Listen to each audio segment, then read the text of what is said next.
to welcome Phil Archer to join us. And Phil has been a director of, yes, Phil, I can see you all right, sir, here, director of web solutions for GS1, and actually formerly a W3C data strategist and data activity lead, working on something called the semantic web and related technologies. So Phil, let me give the word back to you and actually introduce yourself for the audience, please.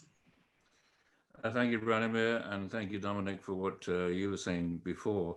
Also very interesting to see all this and to see it all laid out. And very encouraging to see, I don't know, to be in a room with like-minded people, the whole basis of the OriginTrail network about the decentralization, about keeping control where the data is and sharing things in that decentralized way. Your use of, obviously, the GS1 standards around EPCIS, but you've also mentioned decentralized identifiers and verifiable credentials, which I'm proud to be part of at W3C, GS1 Digital Link, which is the thing I spend most of my time doing. So what we have here, as others have said today, it's about ecosystems. It's about people working together and about sharing things at the right level. And it's definitely not about aggregating data and putting it all in one place and putting a price tag on it and saying, I will let you have this data that you gave me back if you pay me.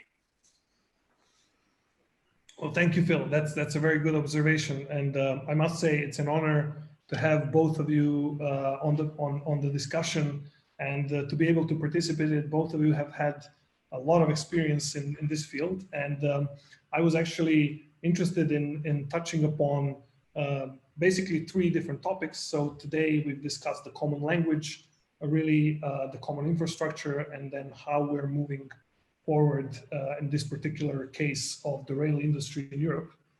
And but particularly when it comes to GS1 and W3C standards. I'm actually very interested in Phil, what your opinion is on when it comes to identifiers of the old world and that we are able to see, as Dominik has said, on 60-year-old parts, which obviously have not been around when the internet was here. And how do we handle this today with the actual burst of an explosion of technology? How do we get that way? And I know you know what I'm hinting at, so I'll let you take over. I can't honestly, I'm having a look at the participants here today. One of them is an old friend and colleague, Stuart Williams, who used to be one of the senior people on the W3C technical architecture group. And he organized a workshop that I had the pleasure of going to many years ago on persistent identifiers. And when you're talking in Dominik's case there, where you have to have identifiers that last 60 years, you talk to a librarian, they want identifiers that last hundreds of years. And the number of the number of things, the number of human institutions, buildings that last hundreds of years is very few. And you really have to design things in that way. Now, having said that, one of the things that's really good about GS1, we've been around making barcodes since 1974. I don't actually know, I should know, I don't know what the number was on that pack of Wrigley's Juicy Fruit gum that went beep on the 26th of June, 1974, but I bet it hasn't changed. So a lot of those identifiers that we have don't change. They are persistent, and they're persistent over decades, which is the kind of timescale that Dominik worries about. Now, what that means is that you can't just stick it on a website and expect it to be there. You actually have to have a plan for persistence, and you have to expect things to change, and yet what mustn't change doesn't change. And so what Digital Link does, sorry, be careful, what GS1 Digital Link does, because Panasonic has a copyright term on Digital Link, I have to always say GS1 Digital Link, otherwise someone from Panasonic will sue me. What GS1 Digital Link does is it takes those persistent identifiers that GS1 has, whether it's a GTIN or a GRAI, whatever it is, and that's the basis of the identity. And that also gives you decentralization. So you can look up that same identifier, as you just did in your demo. You took an EPC identifier and you put it in and you said, okay, who knows about this? You weren't looking at one particular place. And so what GS1 Digital Link does is to take that same idea. It's the same as DOIs, by the way. It's the same as, you know, a lot of other long-standing identifiers. It is that independent identifier which exists whether the internet exists or not. And that is the basis of your query, rather than the domain name or anything else that wasn't around 20 years ago, 30 years ago. Actually, domain name system is 1985, so, you know, be aware of that. Does that answer your question, Branimir? I'm sorry, I'm not sure. Yeah, so perhaps I could share the one slide that we actually discussed about. So for those who, so my screen should be visible. Yeah, it is. Yeah, indeed. So essentially what we're looking at here is the digital link. Can you give us a bit more info? Sure. So GS1 Digital Link is an approach that says, you know, if you look at a product today or a shipment today, very often you will see not one barcode, but 2 or 3 or 4. You'll see the stripy one that goes beep at the checkout, the GTIN, and then you'll see a QR code for you to scan with your mobile phone, and you'll see a little tiny 2-dimensional data matrix somewhere, which is an internal manufacturer's thing.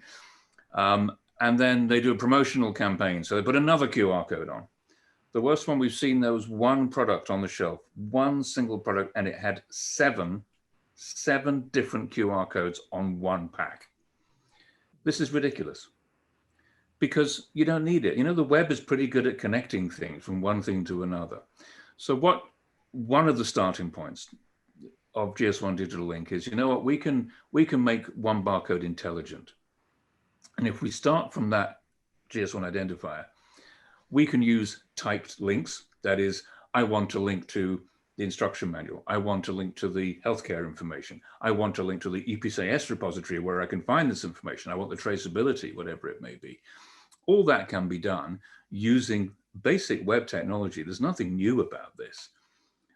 It's simply using the idea of typed links and links themselves.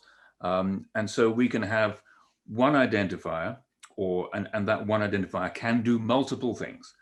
And you can simply say, okay, I know what I've got, I know what I want. Can I use the web to get me from, you know, to where I want to go, whatever that may be? And your work on the OriginTrail network and the EPCIS and the traceability is an absolute prime use case for that. I want to be able to scan a QR code or some other barcode on a product, and I want to be able to find out where it came from. And so you're going to reveal information that I as a consumer can have, and you're quite rightly going to keep commercially sensitive information to yourself.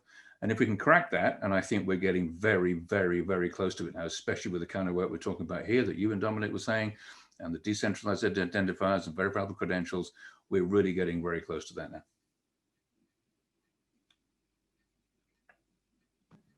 Actually, I could show a real live application very quickly. I haven't prepared or rehearsed that, but I can show you a few pictures to give a complete picture.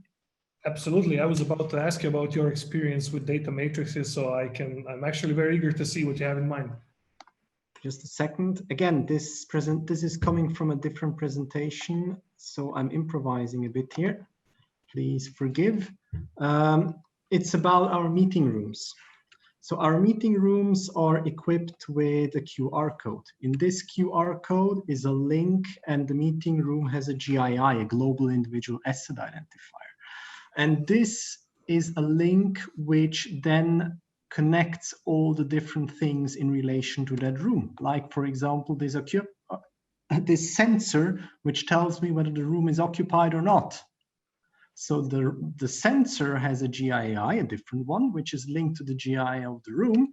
And let us not forget about the furniture in that room, which is also marked with the GII. As you can see, this is legacy furniture, which has been remarked much later. So it has been bought, I don't know even when.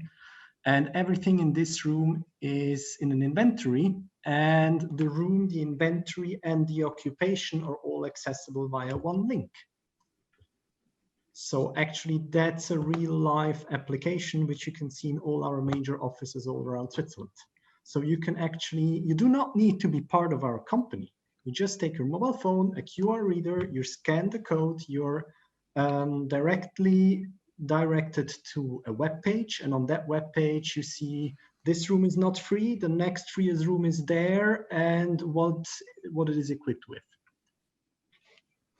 I'm going to push back a little bit on that, or not push back, challenge you a little bit on that one, Dominik, because I've seen that presentation and it's obviously very good, and it's a great use of GS1 identifiers. Thank you. But what you've just said there, it takes you to a web page, and the web page does then the looking up. Oh, is the room occupied and everything else? So what you're doing there is you're going to one place for that particular identifier, and then from there you're going off to different sources of data, which that page does. What GS1 Digital Link does is to basically have that same idea, except that those links are all machine findable using straightforward link data principles and type links, so that it's easy for a machine as well as a human being to access those different sources of information and add more as time goes on. So the ideas are exactly the same as you've said, but we've tried to put it forward as a standardized way that is completely flexible. So I think it's really good what you've done. If Digital Link had existed when you did it, maybe you'd have used it. On the room barcode, there we follow the GS1 Digital Link structure. So it is built according to your principles.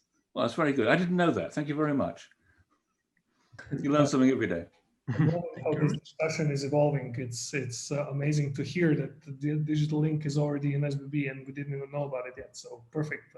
I guess we have another 10 minutes to touch upon different topics, but one of those really, for me, what's really interesting is that obviously the approach that we've just seen really involves some sort of, like Phil said, some sort of clever machine that resolves where this link or this piece of identifier really, where the corresponding data resides. And then already we're looking at linking and moving from the information layer, data information layer, already to the knowledge layer, because part of, well, at least half of the story, or even more than half of the story, the prerequisite is knowing where something is, right? So in that sense, what's really interesting here is that we're looking at all these kinds of resolvers. So we're having the GS1 Digital Link resolver, which is really what we just saw on the green slide that I shared semi-successfully. But also when it comes to decentralized identifiers, we're looking at a very similar scheme because there's an emergence of many new networks and many new identity schemes. It becomes very important to understand how to actually, where to look for a specific identifier. So to me, these two are very, very complementary. GS1 Digital Link looks at the physical world more rather than the decentralized identifiers, which have a different realm. But in the end, it turns out that we're trying to resolve some sort of knowledge out of this whole data being scattered all around. And what's really interesting here for me, and I would like to ask both of you to give your opinion. We've obviously set the stage that it's important to look at this from an ecosystem and really a decentralized perspective, obviously. That vendors' central approaches might end up in a problematic scenario like the one that Dominik has illustrated to us. But how do you see the future of this implementation of the decentralized technologies such as OriginTrail and blockchain? And do you have anything to tell us from your experience, particularly on these topics? Dominik, you go first. Yes, thank you very much. Actually, from day one of the discussion about creating a data network, several scenarios have been handed around. One has been to actually install a kind of central authority, which is neutral and allows everybody to access an information pool via that authority. And that's a model which might be set up, for instance, in countries like France. I'm just talking about our experience in the rail industry. Another model is to actually design the technology in such a way that you do not need to govern things and think ahead into distances that you cannot grasp yet. And that's where the OriginTrail technology comes in.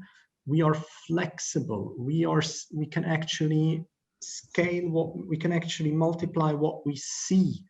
And the only thing which we need to be consistent in is use or a set of standards that we apply to it. And I think that's the key. As long as we follow a basic set of standards, we do not need to worry too much about the future, because the standards allow us to connect any puzzle piece to the puzzle pieces already in existence. Let me put this into a very simple comparison. As long as we standardize the nuts and bolts, we do not need to know the house which is built from those, because they are all based on the same drawings and norms. And that's precisely the experience we have made. We need to standardize the nuts and bolts and not the final picture of where we want to go, because we do not know. Nobody knew at the beginning of this year how this year would end. So we need to be flexible. And this is actually the winning proposition that we have learned from applying the concept that OriginTrail has put in place, or the solution that we can have with OriginTrail. I definitely agree with that. Standards are, they're obviously important for all the reasons that we've discussed. And I think Dominik explained that extremely well in his diagrams. But you shouldn't standardize what you don't have to, and you do have to allow complete flexibility in future. So the reason that the web is so successful is because it actually requires you to do very, very little. It doesn't tell you what data format you have to use. It doesn't tell you how big, or doesn't put a limit on the size of thing you exchange. It simply says, here's how you connect one thing to another. Tell them what kind of thing you've got. You can get it, you can push it, and that's about it. I mean, the level of commonality that you need between 2 points on the web is extremely low, and that's why it's successful. And that's also why I think what the OriginTrail work is doing is also so valuable, because it isn't requiring people to do things that they don't necessarily want to do, and it isn't going to lock them into doing something the same for the next 50 years. So the technology around DIDs and VCs, decentralized identifiers and verifiable credentials. I have to admit, I was still on the W3C team when verifiable credentials were being proposed as a work item, and it was my job to say, nah, don't want to do that. No, we do. Yeah, but you and who else? I mean, who really wants to do this? No, because it doesn't really look worth doing to me. No, it is. And eventually they had to convince me, and they did convince me. And I was very pleased it went ahead, and it's now something that we in GS1 are very keen to use. We don't quite yet know how. We know that it's an important technology, and we know we're going to be using it. And where exactly is a decentralized identifier the right choice? Where is a GS1 identifier the right choice? Is there a boundary, or is it a blurred area between things like the OriginTrail network and a digital link network of resolvers? We're not sure yet. And you know what, we're not going to decide that any more than you are. It's the market, it's the use cases that will define that. We have to be ready to be flexible. We have to be open. We have to, as you are doing, we have to share our code. We have to encourage others to share their code. And I think we are on a path to a lot of success here. Perhaps I can also add to that, sorry, Branimir, but one very important thing has crossed my mind, or learning. It's the law of entropy. Everything tries to leave a state of organization and find itself in a state with less organization, which is more energy efficient. And the same is true for every degree of order that we bring into this world. It has the tendency to erode.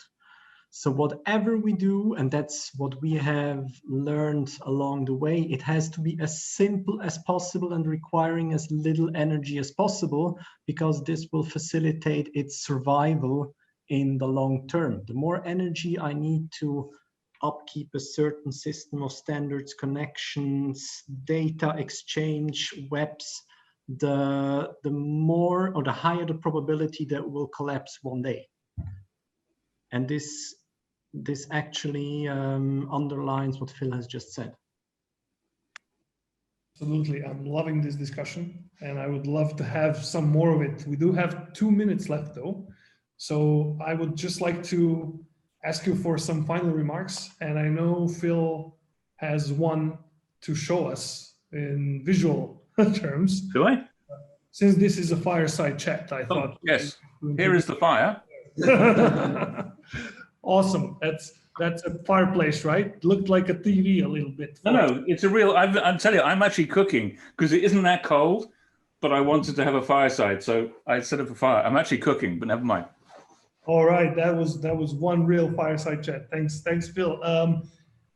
We have 1 more minute left. So I think I wanted to let you guys take over if you have any idea for the final remarks, and then we can welcome our next speaker.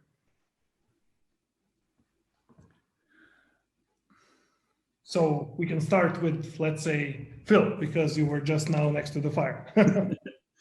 Well, as you all know, I've just heard that SBB is using Digital Link. I can tell you I've had direct confirmation verbally and in writing from 3 multinational companies in the last 2 weeks saying they're going to be using GS1 Digital Link. That's not because of me, it's because it's the web. It's because it's the GS1 system. It's because it's decentralized. It's because it allows individual people to manage their stuff themselves. And we've done it in this open, decentralized way. That's why it's being successful. That's why the OriginTrail network is successful. And that's why you have no trouble getting people like Dominik along to talk about why an organization the size of SBB finds it useful. They could do something else. They could go to someone and get a proprietary system. We all know that. But they've chosen to do this because it's in their interests. And that is a huge plus and a big future for all of us.